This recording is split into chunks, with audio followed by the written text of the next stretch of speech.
Llevo en mi sangre mi sabrosura, cantos alegres, hago a mi pueblo, le canto a la vida, también a mis muertos, que nadie vuelva a rechazarme porque soy negro, que nadie vuelva a rechazarme porque soy negro, eso no me hace menos, eso no me hace menos, orgullosamente negro, orgullosamente negro. Bueno, mi nombre es Daisy Yanet Caicedo Machado, tengo 30 años, vivo en el barrio Tokio de la comuna Villa Santana de la ciudad de Pereira. Y el día de hoy estoy aquí en este espacio gracias a la invitación que me hace Kevin, uno de los jóvenes talentosos del proceso de taller de vida. Y agradezco mucho, Kevin, la invitación que me haces a compartir, a conversar y a traer a este maravilloso espacio la memoria y la cultura afrodescendiente que hace parte de la ciudad de Pereira. Claro que sí. Muchas gracias a Daisy por aceptarme la invitación, por estar acá. Quisiera empezar con una pregunta muy importante. Daisy, para ti, ¿qué es ser negra, una mujer negra en Pereira? Bueno, Kevin, ser una mujer negra en Pereira al principio fue muy difícil, demasiado difícil, porque Daisy llega a la ciudad de Pereira en situación de desplazamiento, situación que ocasionó que no me adaptara fácilmente a este contexto, ya que vengo del departamento del Chocó y nuestras costumbres, nuestras tradiciones son muy distintas a las que se viven acá en la ciudad de Pereira. Entonces todo esto ocasionó que Daisy al principio se mostrara muy apática a lo que Pereira le ofrecía. Sí, fue un choque, porque fue como volver a empezar de cero, sembrar en otro territorio y desligarme del propio, que era el Chocó.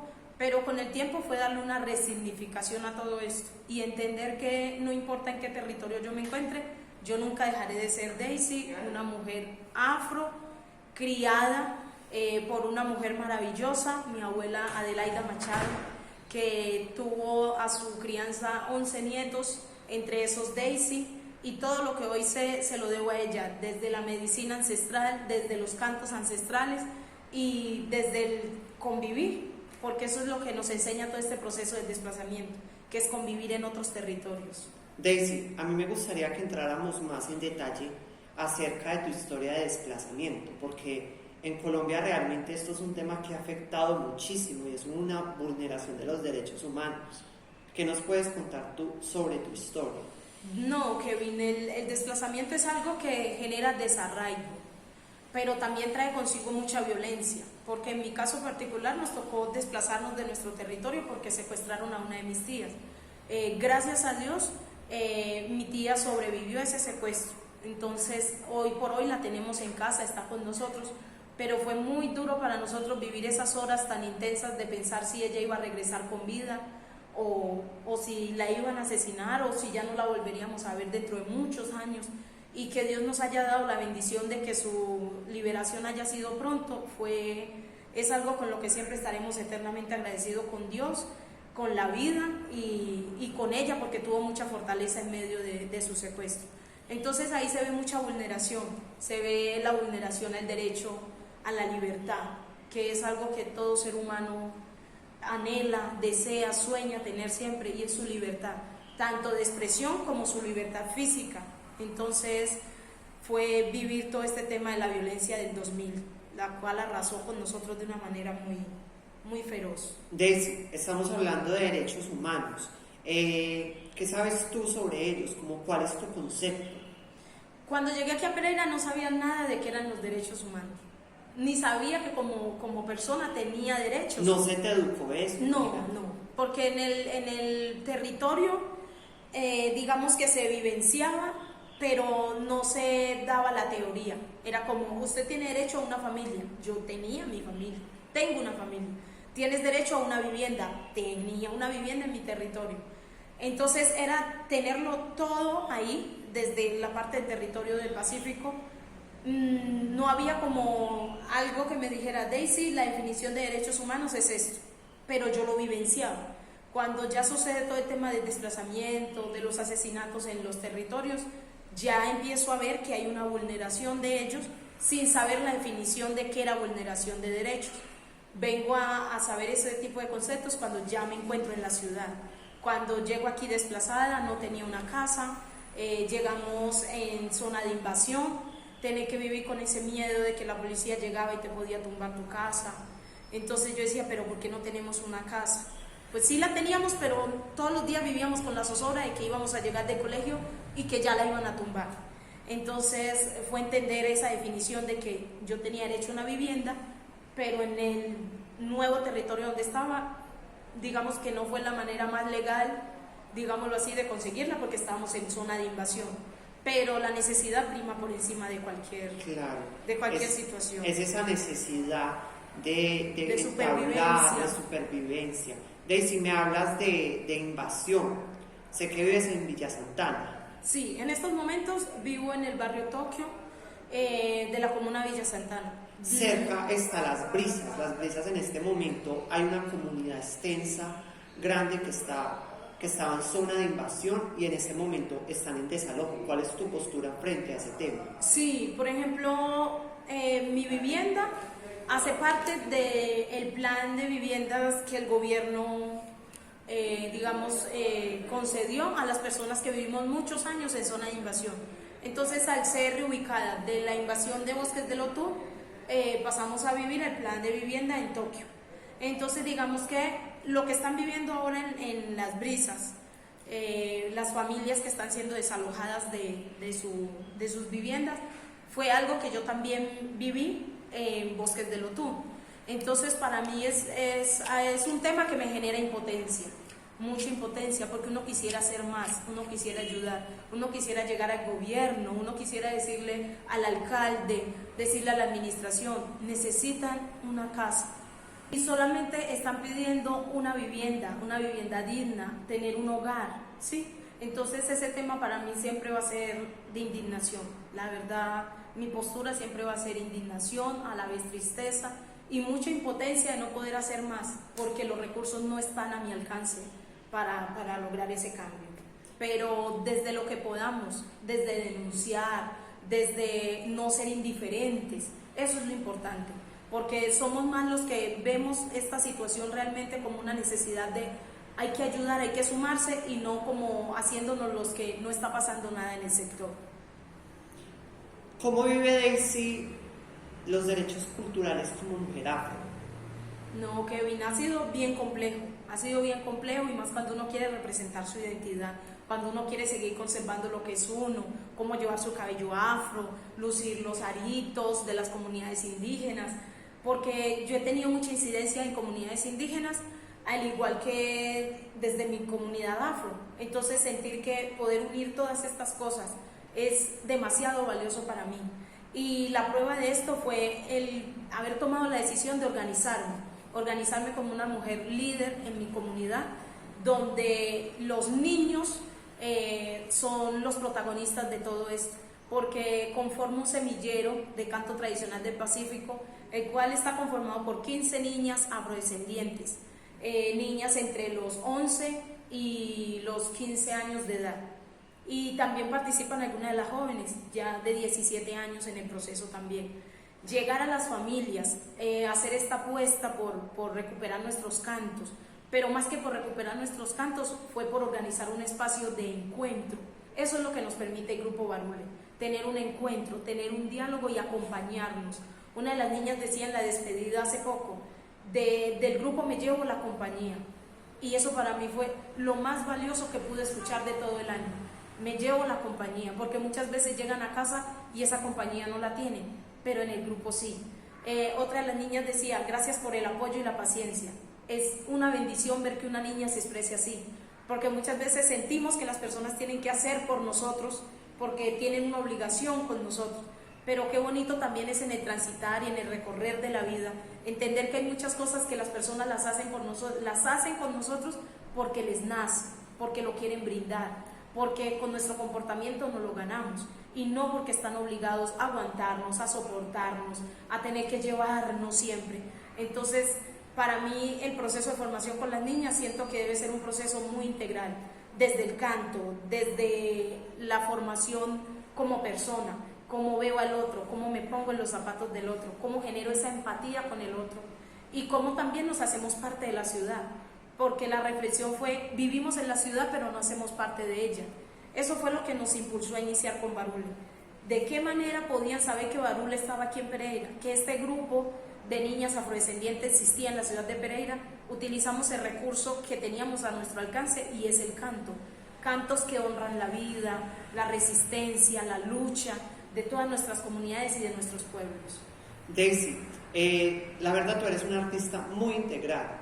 Me gustaría que nos interpretaras un pedacito de cualquier canción, porque me dices que también compones. Sí, yo hago las letras para el grupo de Barule, pero las hago pensando en cada una de las niñas y en sus historias. ¿Eso te inspira? Eso me inspira a escribirle a las niñas, me inspira a honrar la vida, me inspira a agradecerle a Dios por las segundas oportunidades, porque este grupo también surge porque Daisy hace parte de un proceso social que hubo en la ciudad de Pereira. O sea, donde Daisy no hubiera hecho parte de un semillero en el cual le enseñaron teatro, le enseñaron música, le enseñaron cuentería, Daisy no estaría pensando en replicar eso en su comunidad hoy. Gracias a Dios, al llegar a la ciudad de Pereira, en esta invasión, pese a los miedos de que nos tumbaran nuestras casas, llega un grupo de jóvenes universitarios con la Corporación de Jalocer y me hacen la invitación a participar de uno de sus talleres y tomo la decisión de ir, mirar cómo era y me agradó tanto que me involucré en el proceso y duré más de 10 años en este proceso, viajando, conociendo, estudiando, y eso hizo que cuando ya todo el proceso de Jalocer culminara, Daisy dijera, hoy por hoy, yo también quiero que otros niños, niñas, jóvenes y adolescentes vivan lo que vivió Daisy, una segunda oportunidad. Y empezaste a formar. Y empecé a formarme, de que en el territorio no todo tiene que ser violencia, de que en el territorio no todo tiene que ser amargura.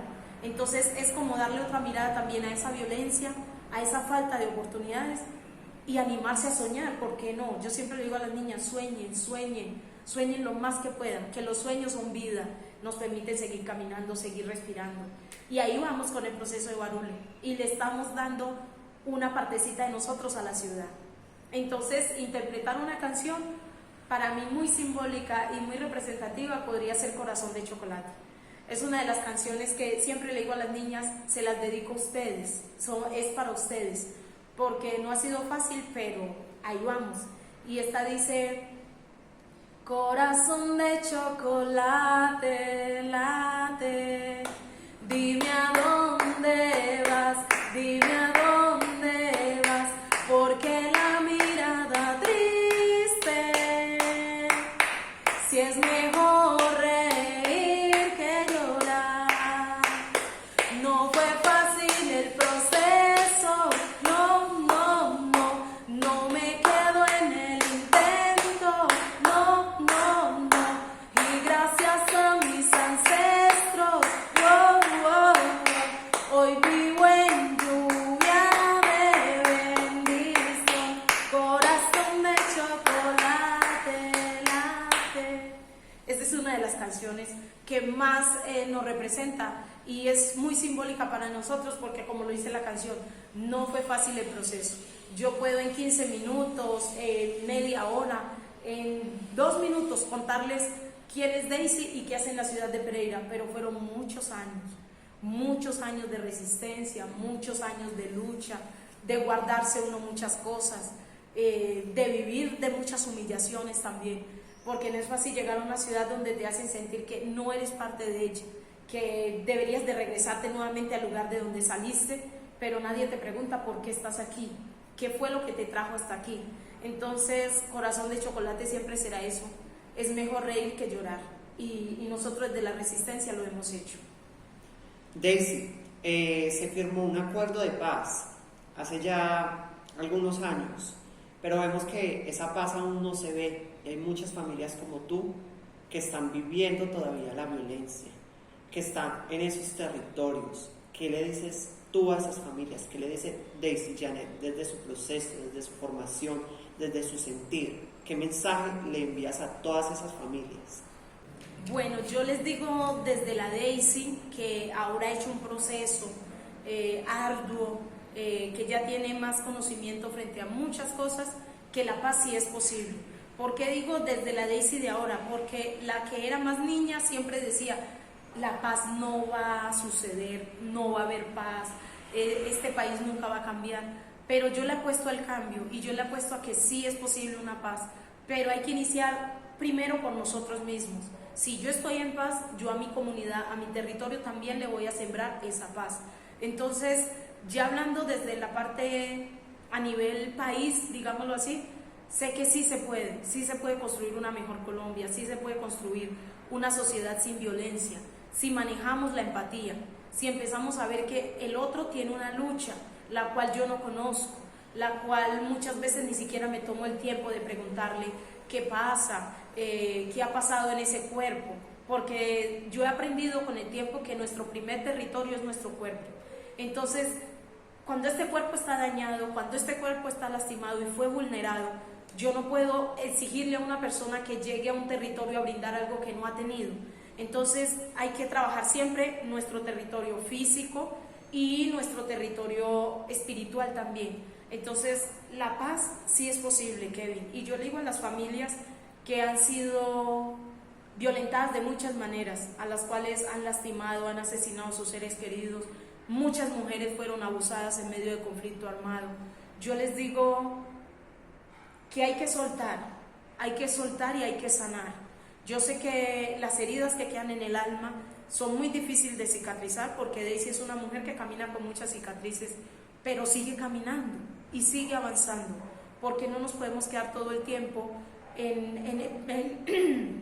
no nos podemos quedar todo el tiempo en ese plan de víctimas. La víctima en algún momento se tiene que transformar, y qué bonito es cuando nos transformamos para seguir avanzando, cuando nos transformamos para decirle a alguien, mírame, alguna vez estuve en este lugar, pero ahora me vi al espejo, me di cuenta que no fue mi culpa y que tengo que seguir avanzando. Hay muchas cargas, todos llevamos cargas siempre en nuestra vida, pero lo importante es saber cómo buscamos cierto equilibrio en medio de toda esta tempestad, a lo cual le llamamos vida. Y desde lo simbólico, la paz la podemos representar desde mi granito de arena que le estoy aportando a la sociedad para que haya paz. Para mí, las 15 niñas del grupo de Barule y sus familias ya son un aporte a la sociedad donde se puede sembrar paz, y que cada persona desde su territorio lo haga con educación, con mejor calidad en la salud, en las viviendas. Todo no es solamente físico, también hay muchas cosas espirituales de las cuales se carecen y que sería bonito volverlo a recuperar, como el respeto hacia el otro, el derecho a desarrollar nuestra libre personalidad. Muchas veces nos tenemos que cohibir de mostrarnos cómo somos y quiénes somos, por el qué dirá la sociedad, qué pensarán de mí, cómo me catalogan, cómo me califican. Entonces, si empezamos a quitar esos estigmas y empezamos más bien como a mirarnos desde el amor, desde lo bonito que podemos brindar, sí puede haber paz, sí puede haber reconciliación, pero sobre todo tiene que haber una verdad. Porque si esa verdad que muchos de nosotros vivimos y aún llevamos en nuestra memoria no se llega a conocer, es como si esa verdad hubiera quedado sepultada con ese daño que se hizo. Entonces, fue muy significativo para mí también hacer parte del proceso de la Comisión de la Verdad, en donde esclarecer muchos hechos de muchas familias que hoy por hoy siguen preguntándose ¿qué pasó con mi papá? ¿Aún vive? ¿Estará muerto? ¿En qué lugar quedó su cuerpo? A veces para darle simplemente una cristiana sepultura. Eso sana el corazón. Eso sana el corazón. Saber qué pasó, eso sana el corazón. Daisy, hiciste parte de la Comisión de la Verdad. Hay una canción de la Comisión de la Verdad que dice como dime la verdad, solo la verdad. ¿No la cantarías? Esa canción es muy simbólica, pero a mí me parece mucho más simbólica la que creamos con el grupo de las niñas de colectivo desde Taller de Vida. Canción que fue entregada a la Comisión de la Verdad para que sea utilizada, para que llegue a muchos lugares, para que dé un mensaje. La canción de la Comisión de la Verdad, la que se utiliza oficialmente, es muy bonita porque trae consigo una realidad, pero que las niñas indígenas, afrodescendientes y mestizas de la ciudad de Pereira le hayan podido dejar un poco de esa verdad que también traen consigo a este país, para mí es demasiado bonito. Y que yo haya estado en ese proceso y que haya podido acompañarlas y que pudimos crear juntas, de verdad que quedo muy orgullosa. Y me gustaría compartir un pedazo de esa canción, porque siento que el mundo la tiene que conocer. ¿Cómo fue, antes de avanzar en la canción, me gustaría que me contaras cómo fue ese proceso de creación, en qué pensaste, en qué te inspiraste? No, siempre, me inspiré en las vivencias de las niñas. Hacíamos el círculo de la palabra, y en el círculo de la palabra cada una de las niñas expresaba con qué estaba inconforme, cuáles eran sus vivencias, de dónde venían, qué les dolía, qué había pasado en medio de ese conflicto armado con sus familias, que ellas quisieran que nunca se olvidara. Y todas esas palabras de las niñas, sus historias y sus memorias quedaron en esa canción. Bueno, esa dice así: no hicieron el daño en cualquier lugar, lo hicieron en mi territorio. Hoy alzo mis manos y elevo mi voz y grito presente, presente, presente. Incluso por el que está ausente, por los líderes asesinados, presente, por las madres sin respuesta, presente, por nuestra niñez maltratada, por ti, por mí, por él y aquel que hoy está ausente, presente, presente, presente. Esa es la canción. Daisy, yo quiero felicitarte porque cantas, compones, actúas, bailas y además formas niños y niñas por una Colombia mejor. Me cuentan que haces parte de un proceso que se llama African League. Sí. ¿Qué es? African League es un proyecto que articula el teatro y la gastronomía, porque en mi familia siempre las mujeres de mi familia preparan muy bien los alimentos, entonces eso se ha venido pasando de generación en generación. Entonces African League es el nombre que recibe este proyecto porque es África y linaje, y el nombre surge de un escrito que yo realicé en donde hay un personaje que ella se llama African League, es una mujer y prefiere que le digan África. Entonces cuando me dijeron piénsate en el nombre para este proyecto, yo dije debe llamarse African League, África y linaje, y así honramos también no solo a nuestros ancestros sino a todas las mujeres que hacen parte de esta generación que es mi familia. Nos podríamos quedar con Daisy Janet conversando muchísimo rato más. La verdad, ha sido una charla muy amena. Yo te quiero agradecer por el espacio, por compartir tus conocimientos, por estar aquí en este video. ¿Y qué mensaje tú le mandarías a todos los jóvenes que van a ver este video? Bueno, yo les diría que sigamos construyendo una mejor sociedad, un mejor país y que le apostemos al cambio, que no siempre tenemos que vivir con toda esta generación de violencia y de dañar al otro. Si es posible, si empezamos desde nuestros propios territorios. Uno es el cuerpo, el otro ya es un territorio físico, que sería nuestro hogar. Hay que aplicar todo lo que aprendemos también en nuestras casas, que no se siga viviendo la violencia ni el abuso contra los niños y las niñas desde los propios hogares, que los padres cuiden de sus hijos y de sus hijas y que en las instituciones se integren a cada uno de los estudiantes, pero que se vean como personas, o sea, que no sean vistos como números, como cifras, como porcentajes, sino como seres que llegan a una institución con una historia de vida y con un legado para dejar también. Están viendo y escuchando ustedes a Daisy Janet Caicedo Machado, una mujer orgullosamente afro, una mujer que yo diría que su mayor cualidad es la resiliencia. Muchas gracias. Gracias a ti, Kevin, por el espacio.